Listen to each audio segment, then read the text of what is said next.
maybe not. I'm not sure what he's doing. Anyway, it's snowballed 800% bigger than I thought. At least that than I thought the outcome would be by the time I got to Ottawa. It's phenomenal. Everything okay? I really, really, really appreciate it. Thank you. Thank you. As much as I hate sitting down while I'm supposed to be walking, I'm going to sit till this taxi gets here and stare at Toronto. Yeah. Well, can you tell me about what's it been like so far? It's been awesome. Honestly, I'm getting greedy. I want to do this. I want to do this till the summer. I want to go to every town and every village. I want to go to every rural route where somebody might be that they'll see me and talk to me and ask what I'm doing and what it's about. Standing at the shelter last night, just standing outside the shelter, and the guy's coming out and saying thank you. I told him, I said, hey man, don't thank me. Just, tell somebody. Honestly, I agreed with Antoine, my landlord for Homeless Happens Helping Hands. I'm selfish in the sense of what I'm doing right now. I get a great feeling from it. It's a selfish feeling. A selfish thing that I'm getting all these great feelings, and I want to keep doing it more and more. But it's working both ways. It's working for getting the awareness, and I'm going to bed at night or wherever I sleep, grateful, absolutely grateful. And I'm accomplished. I feel a sense of accomplishment. I'm gratified. I'm nourished. I've got a purpose, man. It's awesome. What are the challenges you've come against along the way?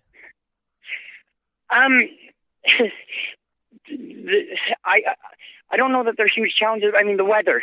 I just learned firsthand what the full sense of what a snow squall is. I've been in snow squalls before, obviously, but it was like a flash snowstorm over and over and over the other night, and I kept getting blown onto Highway 2, and I called St. Thomas and said, listen, this is what's going on. I don't know what to do about it.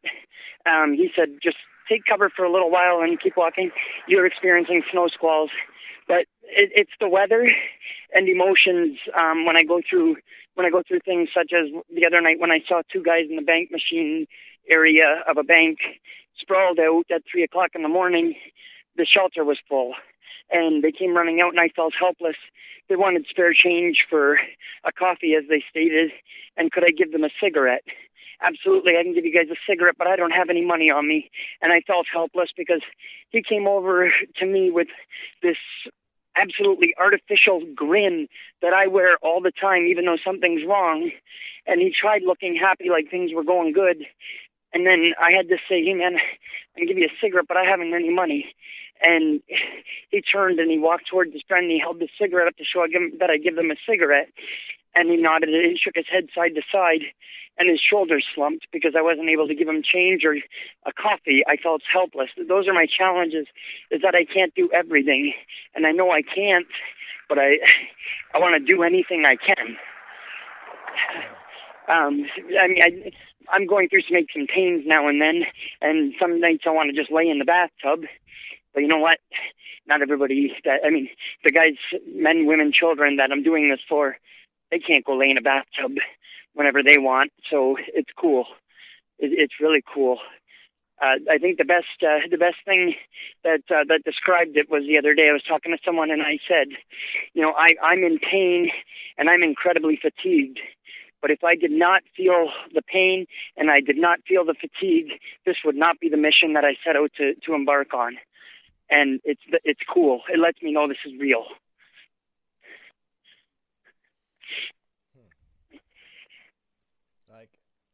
Can you tell me about any specific events that have happened along the way? I got to in Paris, Ontario.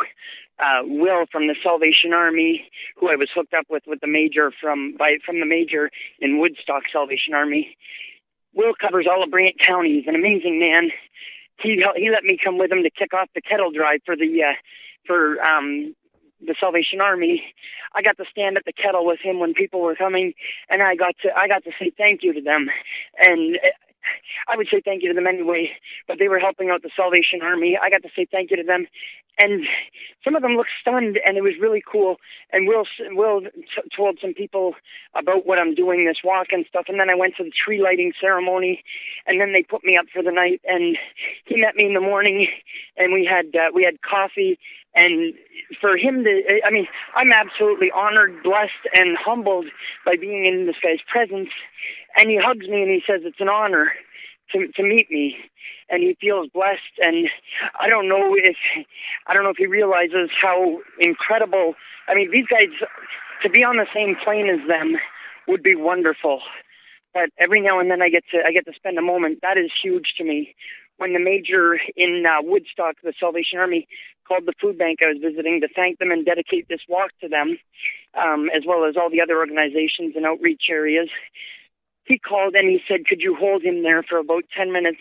I'm going to drive down. I want to meet him. He walked in, he shook my hand, and the look in his eyes when we made eye contact, he was serious. He was happy to meet me, and he wished me well, and he said, I'm going to hook you up with Will. I'm going to put you up put you up tonight, and they did that, and it's just people are receptive now. I mean, I've got followers now that, excuse me, they're not following me from the way they did when I did comedy. They're following me to see that I'm posting updates about heart. And I get messages of encouragement and support, people asking, are you okay? People care, man. And that's the biggest event of my life. Absolutely biggest event of my life. And meeting the fella just a couple hours ago behind me, when I walked up and I asked him if he was okay, and I gave him a bottle of water, and I told him I'm walking to Ottawa, and we talked a little bit. When I said, I'm doing this for you, man, and he said, you're just like me. You're just like me, after I said I'm homeless. And he pulled his hood off and his toque off, and his eyes were so full of tears, and he was so real, and he squeezed my hand and my forearm at the same time. And he said, you're beautiful, you're beautiful. And then when I left, he said, please be careful, you're beautiful, you're just like me, you're just like me. It was just incredible. This is it. I mean, I got to tell a guy that he was sitting there crying. I got to tell him, hey man, you matter. We all matter. And he got, when I looked in his eyes and I saw the tears, he got it. He feels it. He knows it. I don't know if someone told him before that he doesn't matter or he's not one of us, but he is, and he knows that tonight. That is honestly, that's why I'm doing this.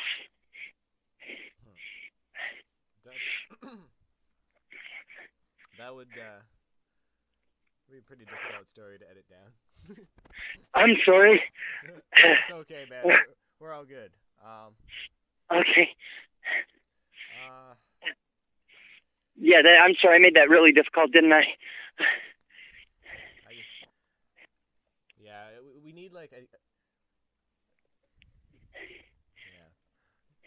See, this isn't something that's going to be in the long form, not like the documentary. I don't have as. Oh, okay. Well, I can make it brief, and because as you know, I'm in approximately a minute. Yeah. Trip from London to where you're currently at has been. I'm just about to cross the border into Burlington. Tell you what it's about. Or essentially give you kind of a basic sum it up in a basic overview type thing. I can do that. Yeah. Okay. Yeah. I'll give a brief rundown of that. Absolutely. Kind of like it's been cold, emotional, powerful. I got to meet the people that do what I want done. I got to meet the people that need what I want to see happen. I get to see that. I get to meet them. I get to interact with them. Can you focus on what you've done, though? Like, can you tell me exactly what you've done along your track? Like, I went from here and I met this person. I went from here to here and I met this person and did this. And... Oh boy. Okay, a minute long, huh? Well, I mean, not necessarily a minute. I'm just throwing that number out there, but just like okay, try to stick to just what you did. Okay, yeah, I can give that a shot. Absolutely. You just say when. Go. Like, okay. What have you done along your way?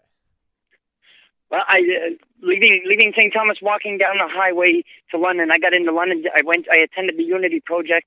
I let them know that I appreciate them. I dedicate the walk to them as well as all the other organizations. I walked from there to Ingersoll, to Woodstock, and I met with the major for the Salvation Army, who connected me with other Salvation Armies on the route. I kicked off a cattle drive with the Salvation Army. I got to interact with the community and tell them what it's all about that I'm doing. I got to interact with other homeless people and people at food banks. I got to experience it all. Everybody that has the needs, I got to see them being met. I got to see other needs that are there that aren't being met to carry with me as I head into Ottawa. Excuse me. I got to interact with people that don't seem like they want help, but essentially they're crying out for help in subconscious ways. I got to eat, sleep, and breathe need and encouragement from seeing all of it. I've been assisted. I've had people encouraging me that are now following me and pushing me to move forward. I've been motivated, and honestly, I've had a number of people message me in my inbox saying that I've opened their eyes. And I don't know how many that I have, but I've opened eyes. And I've got people reaching out, not just to me, but others in the community, donating to the various food banks and shelters and such in my name. And I don't want it in my name. I just want it done. But I've raised awareness. But from there, where did you go from there? That I've raised awareness. And, this is all the way up from London to St. Thomas to London to Ingersoll, long turn into up in Putnam, and then into Woodstock into Paris into Ancaster into Dundas, and then into Hamilton. And right now I'm just walking into Burlington, and it is incredible. People honking their horns and people stopping me and saying, "Hey, you're that guy." I've raised awareness. I've made it known. And people are going to recognize my face. And when they do, they're going to think about the homeless. They're going to think about those in need. So I've raised awareness, and I'm doing my best to be as profound as I can in every message I deliver so that they can't forget it. I don't mind if they forget me, as long as they don't forget the people that have needs. And how could people help you? People can help me. I have a few needs now for necessities and such, but if they're able to, or if they want to, if they really want to help out by donating something, if they could message me or go into TD Canada Trust and let them know Homeless Happens Helping Hands at 558 Talbot Street in St. Thomas has a nonprofit account opened at the Talbot Street branch of TD Canada Trust for this, and they want to provide something for my needs, because again I had to use the remainder of my money today because the phone got broken that I'm using to update. Excuse me. I'm going to need food. I'm going to need more socks soon. Difficult means of funds to endure. So like that, you'd almost need the 40 seconds to explain how to do that. Well, if they want to email me, they can message me on Facebook, Jason H. McComb, and I can give them an email address. If they want to go into... Sorry? You should just say if you want to help him, message him. Yeah, if they can message me on Facebook, yes. Through my profile, my personal profile, Jason H. McComb, as opposed to Homeless Happens Helping Hands, because there's some kind of glitch making a big delay in my messages. But if they can message me, or my girlfriend Kim Barnes Nunez, who is showing as a relationship with me on Facebook. She also has all the information. Or you know what? If they call my office phone, 519-633-5885, that's forwarded to the cellular phone that I'm carrying, and I do my best to answer the calls when I hear it. However, there is traffic. I'm on the shoulder quite often. People say they're on the road. I'm not allowed on the road. I'm on the shoulder. They can call me, and I can provide them all the information. And that way they can actually tell me what it is that they would like me to use the whatever. If they provide $1, $2, whatever it is they do, what they would ideally see me spend it on. And that's exactly how it will go. That way. Sounds pretty reasonable. It's not. It doesn't feel nice asking, but I have to humble myself. I'm at that point, and I still got a long ways to go because I'm being asked, "Can you stop here? Can you come here?" And absolutely, if you want to know, that's why I'm out here. And again, I will do this for. I'm already dreading the end of it. I'm not going to know what to do with myself, and I'm planning the next walk already. That is a big event too. I met with a fella in Paris that he rides bicycle across Europe for awareness for stuff in Europe. He wants to plan this as a provincial thing and then make it grow into federal every year when the weather's nicer. We can make it a national thing where people walk from the beginning of their city to the end, leaving at the same time as I leave, or greet me as I enter their city and walk a couple blocks with me.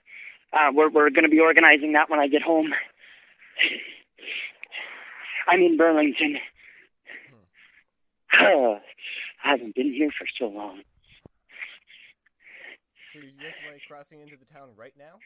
I'm walking. I just walked into the city limits of Burlington, and it's been years since I've been here. I'm sorry, I'm in awe.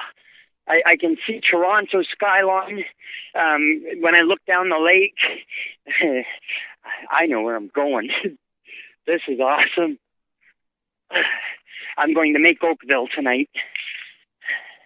You're going to make Oakville tonight? You bet your life. I will cross Burl Oak Road, which separates Burlington and Oakville, and if I've got the energy, I will get right to the very edge of Oakville to plan where I go from there. But essentially, I'm going to end up in Mississauga soon, and from Mississauga to Queen's Park. And then after that, on my way to Ottawa.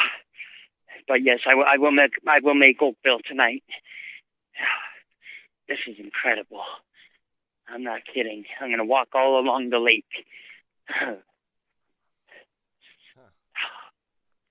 So,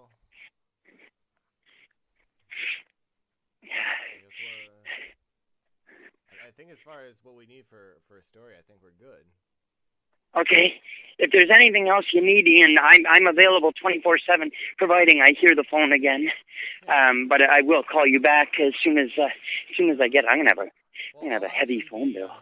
Giving this to a colleague who will be who will be building the story herself. So okay, there'll be another person in on this now. Awesome, and she can call me anytime, or anybody that needs to for anything. I mean, that's why I'm out here. This is so much better than sitting in my office. I want my office to be the shoulders of Canada, the shoulders of the road in the towns of Canada. That's what I want this to be, my office, my backpack, and my aching, bloody feet. This would be the best office, I kid you not. You betcha. You know what? I'm not wearing a coat because the backpack that Merv bought me from Hurtin' Merv, it forms to my back. It's Obis Forum backpack. It forms my back and it keeps me warm from all the clothes in it. And I kid you not, I'm soaking wet with sweat when I take it off. But yeah, I do have my coat, which I lost today and had to double back to find. But I'm doing my best to stay as I made promises, which is something I'm almost adamant against making for various reasons. But I made promises to a number of people that love me and I love, that safety and warmth are my main priority out here. Who's keeping track of you along the way? You mean checking in to see my progress and stuff, or? Well, I mean largely for your own safety. For my safety, a reporter at St. Thomas, Ian McCallum, he calls me with weather updates, calls me to check my location. He goes, while we're on the phone, he goes on Google Maps as well as some weather site to check the weather in my area.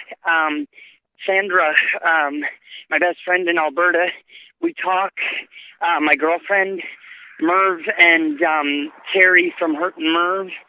There's a number of people. A lady, Barb, drove from Tilsonburg to Woodstock to give me this book of inspirational quotes and stuff because the one quote, she said it was all about me. And she brought me 2 pieces of pizza, the book, bought me a coffee. And when she left, the guy drove up out of nowhere. He says, "Hey, man, you got a long walk ahead of you. I've never seen this guy before in my life, and this is just leaving Woodstock. And he says, "You're going to need this." Hands me $20. And I said, "Really?" And I started crying because that's huge to me. He goes, "Hey, man, you're going to need it." And then drives away. Didn't give me his name or anything. But, sorry, I got off track there. I've got a few friends. Antoine, he texts me every day. He surprised me in Paris. He said, "Where are you right now?" And I said, "I'm in Paris." Not a half an hour later, he drives in with a cup of coffee for me. But I've got a number of people text messaging and messaging me on Facebook asking, "Are you okay? Call me, let me know you're okay." And I've got a number of people. My page has grown on Facebook from 192 to 200 and I think 85 right now. In the last less than a week. And a lot of the people on there, they're asking, "Are you okay? Do you need anything?" and stuff like that. And I've committed to texting Merv if I get in any trouble, heaven forbid. But I call or text Merv at the end of every day, and I let him know this is where I am. I'm safe, I'm warm, or this is where I am. I'm hungry, I'm tired. And I just make sure that, because he said he's not going to rest until he knows.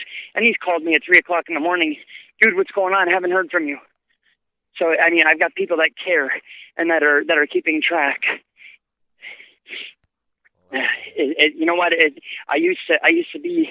I describe it as having painted my heart black and putting a fence around my world. And since I met Merv and Terry of Hurt and Merv and Wendy, Merv's wife, I honestly I used to joke about it. I betrayed myself, and I allow people in, and I've allowed the most amazing things in, and I'm exhilarated, astounded. I can't put I don't have a big enough word to describe it, but these people, they love me, I love them, they worry about me, they care about me, and I care about them. And one of the things involved in caring about them is caring for myself, and and letting them know that I'm okay, or again, heaven forbid that something happens and I'm not okay.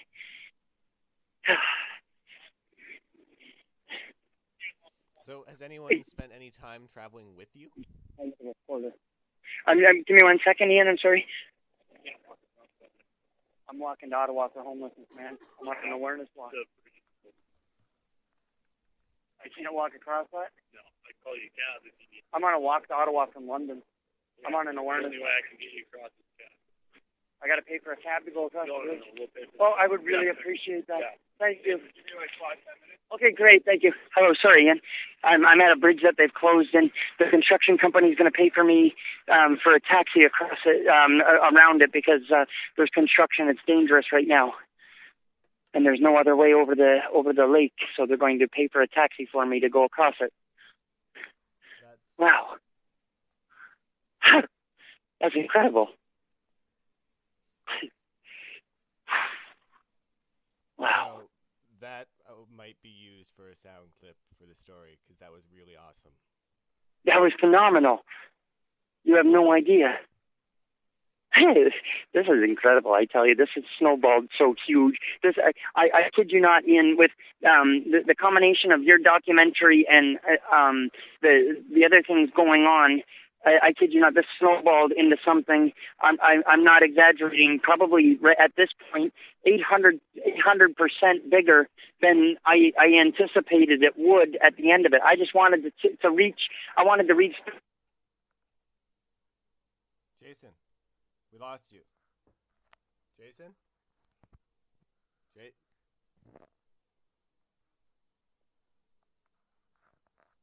Jason?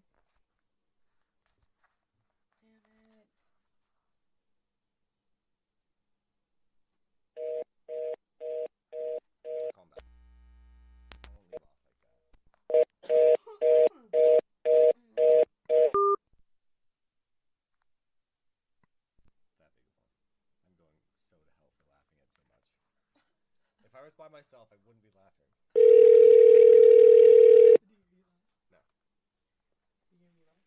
We lost each other. Yeah. I don't know where we lost each other, because I was